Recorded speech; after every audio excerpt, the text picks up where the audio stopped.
Oke, semuanya lihat aku dulu sekarang. Aku mau nanya ke kalian, apa sih sebenarnya cita-cita kalian? Apa? Jadi orang sukses di usia muda. Kayaknya era sosial media ini emang ngebuat semua hal itu tuh terlihat mudah dan mungkin. Padahal everything that shines needs hard work gitu ya. Butuh kerja keras, dan kira-kira kerja keras semacam apa yang kita butuhkan? Sebenarnya ini video hasil dari aku kebanyakan nonton-nonton film dokumenter, baca-baca biografi, baca buku-buku lainnya, baca artikel, mengamati sosial media. Dan aku tuh mencari pattern gitu. Kira-kira apa sih yang membuat seseorang itu sukses? Nah, kita akan coba bedah aja cerita-cerita santai di sini. So, kalau misalnya kalian tertarik, kita langsung aja mulai videonya. Hai semuanya, it's Keke, welcome back to my channel.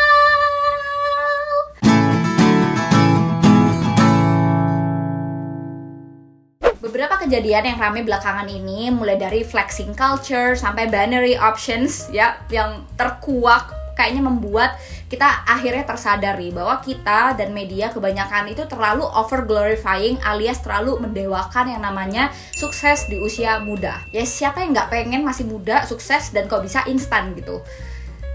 Aku juga agak bingung sih, kenapa ya? Termasuk aku juga, kenapa kita banyak berpikir seperti itu. Padahal kita itu kalau nyanyi lagu ulang tahun, kita berharapnya panjang umur. Tapi kita berharap udah sukses di usia 30, terus usia-usia setelahnya kita ngapain? Pernah kepikiran nggak kayak gitu? Dan pas aku riset-riset, padahal sebenarnya banyak juga kok orang-orang yang baru mencapai kesuksesan mereka di usia di atas 30 bahkan 40-an tahun. Misalnya kayak Colonel Sanders nih yang punya KFC, Stanley dengan Marvel-nya, atau Henry Ford dengan Ford Motors-nya, atau J.K. Rowling dengan novel dan film Harry Potter-nya yang sangat-sangat mendunia. Jadi percayalah aja sebenarnya walaupun orang lain mencapai sesuatu yang kita inginkan lebih cepat dari kita, bukan berarti kita bener-bener gak bisa mencapai atau memiliki hal-hal tersebut. It is still possible for us. Salah satunya dengan cara mulai belajar berinvestasi. Kalau misalnya kalian tertarik untuk investasi di saham-saham yang baru masuk ke bursa alias IPO, this is a good video for you guys too. Kalian akan aku kasih tahu tutorialnya gimana sih cara memanfaatkan fitur e-IPO di aplikasi Stockbit. So yaudah nggak lama-lama, kita langsung kupas aja kira-kira mindset, kebiasaan, atau perilaku seperti apa aja sih yang orang-orang sukses ini tunjukkan. Kita bedah satu persatu.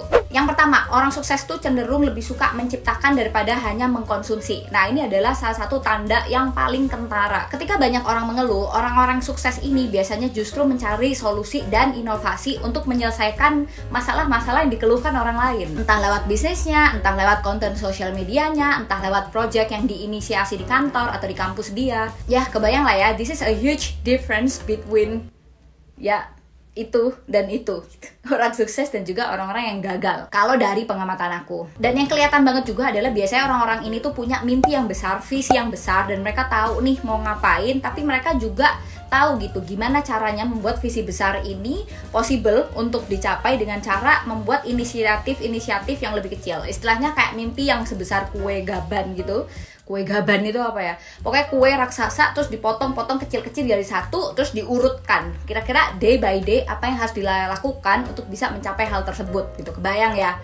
Nggak cuman ngayal-ngayal doang. So kalau misalnya aku tadi tanya apakah kamu punya mimpi, kira-kira apa? Kamu coba tulis dan coba detailkan gitu, mungkin di Excel, di Google Calendar, di Notion, di Trello, dimanapun yang kalian paling nyaman. Coba detailkan apa yang harus kalian lakukan untuk membuat kalian lebih dekat dengan mimpi kalian tersebut. Yang kedua, yang aku amatin adalah biasanya orang sukses itu mau untuk berbuat lebih, go the extra miles. Nah, mungkin ini agak sedikit dilematis ya. Mungkin kita di satu sisi takut nih kalau misalnya kita dieksploitasi sama orang yang ngasih kerja ke kita, kalau misalnya kita terlalu rajin begitu, atau dieksploitasi oleh kakak tingkat karena kita ketahuan bisa ngedit video.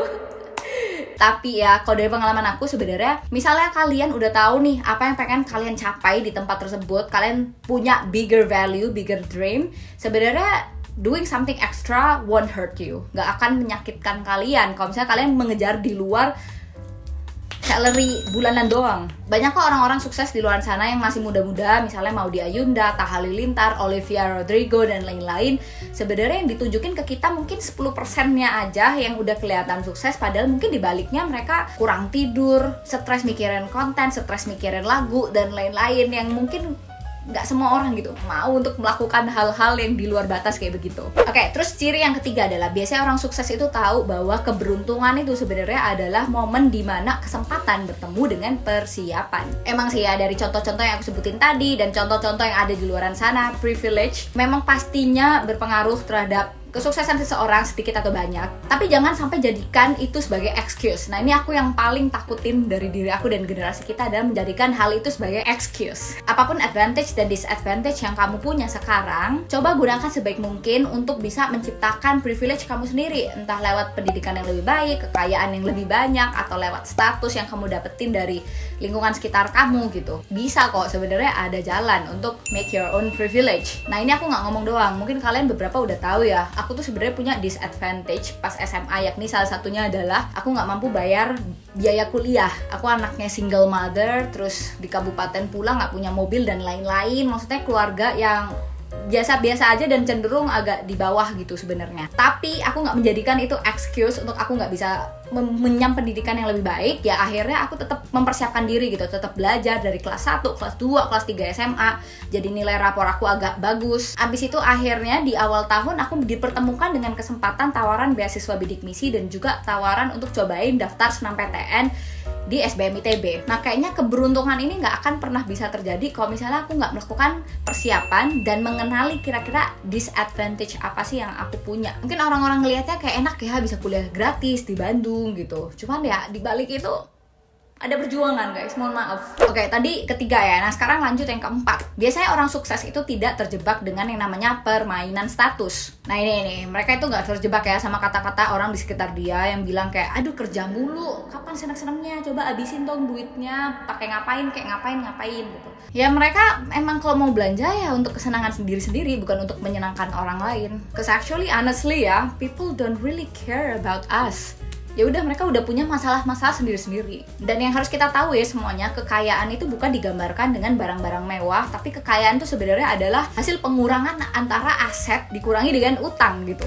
Itu sisanya berapa gitu kira-kira, ada itulah kekayaan kalian. So daripada kalian fokus untuk terlihat kaya, mending kalian coba nih, mumpung masih muda mungkin yang nonton ini, kalian cobain belajar investasi saham di aplikasinya Stockbit. Nah, ini beberapa kali udah aku bahas nih di video aku. Buat kalian yang masih pemula dan kalian ngerasa kayak belum terlalu berani untuk memilih emiten-emiten yang lebih fluktuatif gitu ya, kalian bisa langsung aja masuk ke indeks LQ45, IDX 30, atau indeks-indeks lainnya yang memuat saham-saham paling liquid di Indonesia. Nah, kira-kira seperti itu. Cuman kalau misalnya kalian nih udah ngerasa lebih pede ya dengan ilmu saham kalian dan pengen coba untuk beli saham yang baru masuk ke bursa alias IPO, kalian bisa cobain fitur e-IPO dari aplikasi Stockbit. Nah, ini sebenarnya cukup menarik sih karena ini baru-baru muncul dan aku juga baru-baru cobain. Caranya adalah sebenarnya kalian tinggal buka aja aplikasi Stockbit kalian, entah di iOS atau Android. Abis itu di halaman utama di atas watchlist kalian akan ada banner e-IPO. Saham-sahamnya itu kalian tinggal klik aja. Abis itu lihat deh daftar perusahaan yang ada di e-IPO. Nah, biasanya perusahaan-perusahaan yang dimunculkan itu adalah saham-saham yang baru, akan, sedang, atau udah IPO. Nah, mungkin pertanyaan besarnya adalah kira-kira apa sih yang harus dilihat ketika kita membeli saham yang baru IPO? Itu kan ya yang agak berbeda gitu. Nah, kalau aku sendiri, ya aku sebenarnya juga masih belajar-belajar. Cuman kalau dari yang aku lihat, kebanyakan sih memang pasti yang basic dulu, kita cek dulu industrinya, mulai dari informasi financialnya, brandnya itu kira-kira di mata masyarakat seperti apa, dan lain-lain. Dan enaknya di aplikasi Stockbit ini kita bisa langsung download prospektus ya dari perusahaan-perusahaan yang baru mau IPO ini. Jadi kita lebih gampang nih assessnya. Dari yang aku baca-baca juga, biasanya yang dicari itu adalah yang return on equity-nya itu lebih dari 15%. Tapi kalian juga harus cek sih performance indicator lainnya gitu, nggak bisa on ROI doang.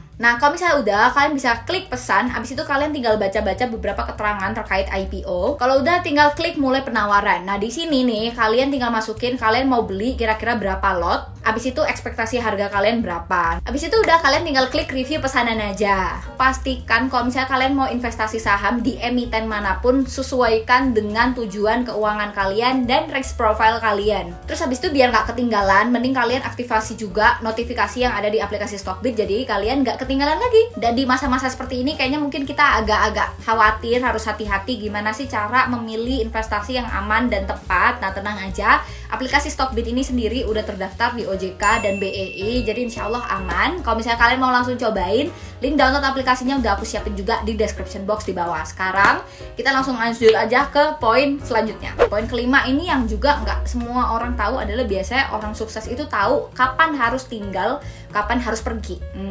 Move on, kapan harus berjuang gitu ya. Biasanya orang-orang ini tuh lebih adaptif ya, dalam artian mereka tahu nih kapan harus misalnya memperjuangkan bisnis dia atau kerjaan dia, kapan dia harus berhenti nih, ganti ke ide bisnis lain atau ganti ke kantor lainnya. Nah ini kayaknya sebenarnya seni membuat keputusan tuh harus benar-benar dibangun dari pengalaman kita sendiri, kita yang tahu gimana ya gitu, biar hati kita tuh tetap tenang. Dan biasanya orang-orang sukses tuh nggak takut dalam membuat keputusan-keputusan sulit, karena mereka tahu nih kalau misalnya kita cenderung untuk menghindari keputusan-keputusan sulit ya di masa sekarang, ada kemungkinan di masa depan kehidupannya itu justru lebih sulit dan sebaliknya. Jadi silahkan renungkan aja keputusan-keputusan apa sih yang kalian ambil hari ini, dan let's see.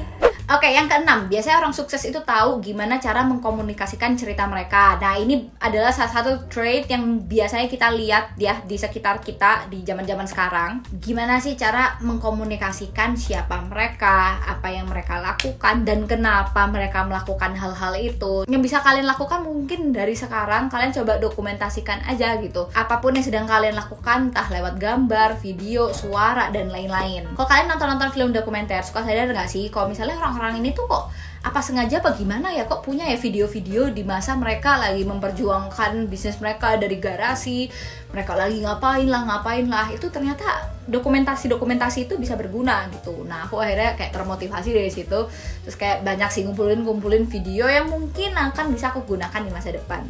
Oke, terakhir yang ketujuh yang kalian nggak boleh skip juga adalah orang sukses itu biasanya tertarik terhadap proses daripada hasilnya itu sendiri. Membangun karir dan bisnis yang sustainable itu jauh lebih penting daripada kita mencapai sesuatu dengan instan. Kita udah banyak lah melihat sekarang fenomena apapun yang kita dapatkan secara instan bisa aja hilang dengan instan pula. Kalau kata Bang Raditya Dika, kalau misalnya kita mau memilih portfolio investasi, pilih aja yang paling pelan-pelan gitu, yang nggak terlalu kayak tiba-tiba untung, karena biasanya investasi yang keuntungannya tinggi juga punya resiko yang sangat tinggi. Nikmatin aja proses kamu sekarang, karena siapa tahu kehidupan yang sedang kamu jalanin sekarang adalah definisi sukses dari orang lain.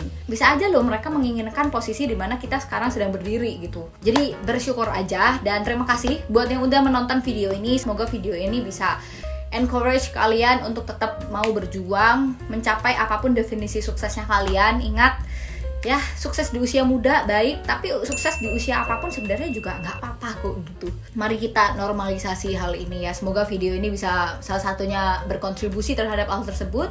Terima kasih yang udah nonton, sampai ketemu di video selanjutnya. Jangan lupa share video ini kalau misalnya kalian ngerasa video ini bermanfaat. Terima kasih dan sampai ketemu di video selanjutnya. Bye!